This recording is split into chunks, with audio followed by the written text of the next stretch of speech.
but let's focus on yet another development. Ukraine has accused Russia of war crime over the devastating attack on a children's hospital in Mariupol.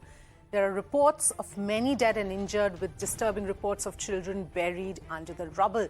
Meanwhile, Russia has defended its attack on the hospital, stating that it had been serving as a military base for nationalists.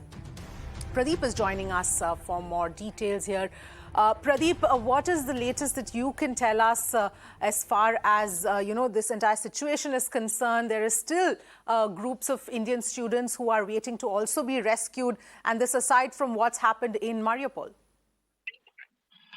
So there are three things. One, that there has been advisory from the government of India, from Indian Embassy, asking people to leave Kyiv and many other places. They want to board taxis, trains, whatever they can, because they don't want them to waste time. They see this as a golden opportunity.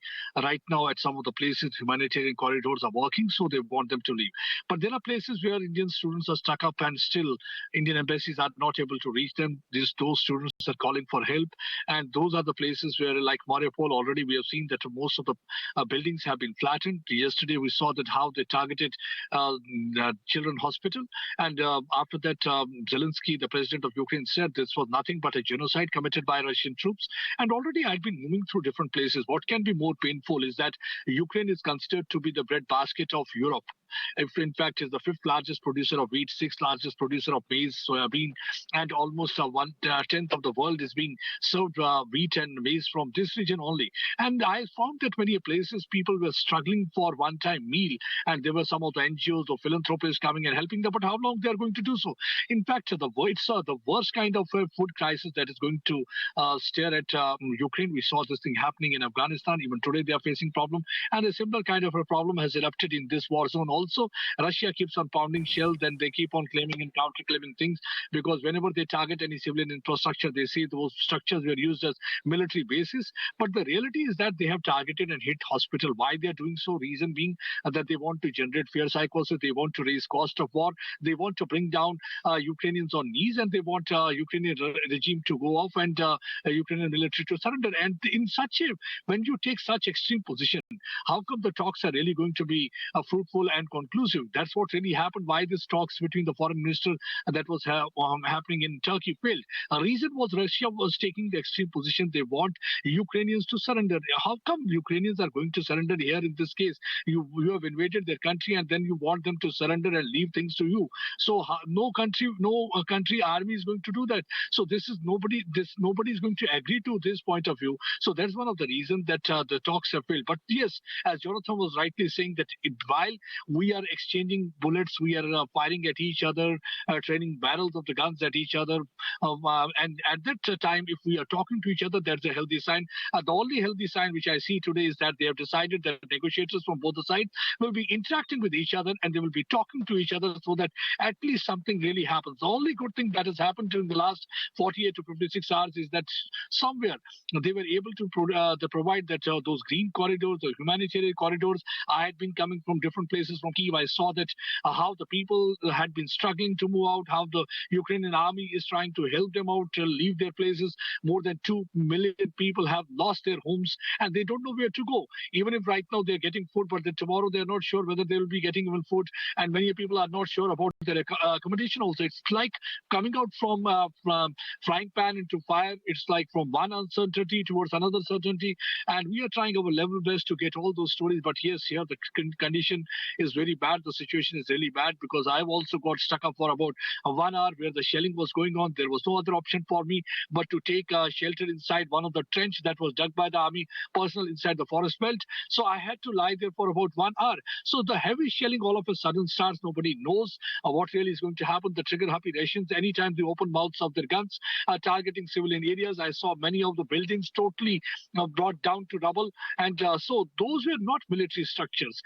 So Russia, if they say that they're only targeting military bases, they're absolutely wrong, because we have seen that how many of the civilian infrastructure had been destroyed during the last 14 days of war that is taking place here on the Ukrainian soil. The city that used to be a beautiful, most favored tourist destination had been turned into a ghost town. I am moving through the streets of Kyiv. Almost all shops are closed. It looks like a ghost town. Very few vehicle movements. Yes, some of those Russian vehicles have been burnt by those Molotov bombs, because what people are trying to do, they are trying to they all of a sudden they become volunteers, the same people who had been looking after their family, but now they are trying to look after each and every inch of the country. They are trying to show that resistance, and that I think that resistance and that spirit that Russian army has so far failed to break, and I think that's only healthy sign what one can see. But otherwise, they are doing their level best to break their backbone, so that they want the Ukrainians to come down on knees and have a control over the Kyiv capital and make Zelensky appear like a comedian and a joker, but which they haven't succeeded so far. Yes, absolutely, Pradeep. Please do take care of yourself. But just on the point that you mentioned, on the spirit of the Ukrainians, and they are absolutely not willing to surrender. In fact, we've been seeing all the reports that you've been sending of how common, citizens, people are all coming together and trying to help, doing whatever little bit that they can to try and fend off the Russians. But the fact is that this has been going on for so many days now. I don't think even Putin expected to face this kind of a resistance as well. Right on February 24th, when their tanks started rolling on streets of Ukraine, Putin must have thought that it's a matter of only 24 to 48 hours and they will be reaching Kyiv. And initially, everybody thought that way. But I think that was a miscalculation from the Putin side, and also all those experts who had been here on the television channel saying that Russia is going to have a control over Kyiv, because nobody had thought about that wall of resistance that people are going to build around Ukraine. I've seen that everywhere they have created obstacles. They have those physical obstacles. They have made those cemented blocks. They have kept it on roadside. At some of the places, they have placed trucks, tanks. So they are trying to do whatever they can to prevent their country from falling. And that's I think really very important. I met just a short while back. I met one of the member parliament. He was inside the war zone. While I was stuck up during the shelling time, I saw that how he was holding those kids and coming out. I think that was an example our member parliament should take. Normally, we have seen that whether it's a Balakot or whether it's anything else, they politicize valor. But here, all these people are united. The politicians are also going inside. He was wearing combat fatigue. He was carrying a gun. When I asked him about why you are wearing, he said, I'm also like a soldier because I have to defend my country. That's what I'm trying to do. And that's what we have seen even the President Zelensky is trying to do, despite shelling, firing going on, and everybody trying to occupy Kyiv, because we have seen the Russians have surrounded this area from three sides. It has surrounded from Bucha district. It has surrounded from the other areas also. So they are trying to enter. They are trying to use this period so that they can enter inside slowly and slowly. Already we have seen,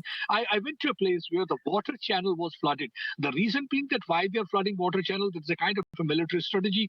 They had flooded that area so that these Russian tanks are not able to come inside Kyiv. So the situation normally remains grim here. But yes, their grit and determination, one feels like saluting. And despite all those difficulties and problems, they at least extend a smile to you. And I think that's really heartening to see people under such circumstances also smiling.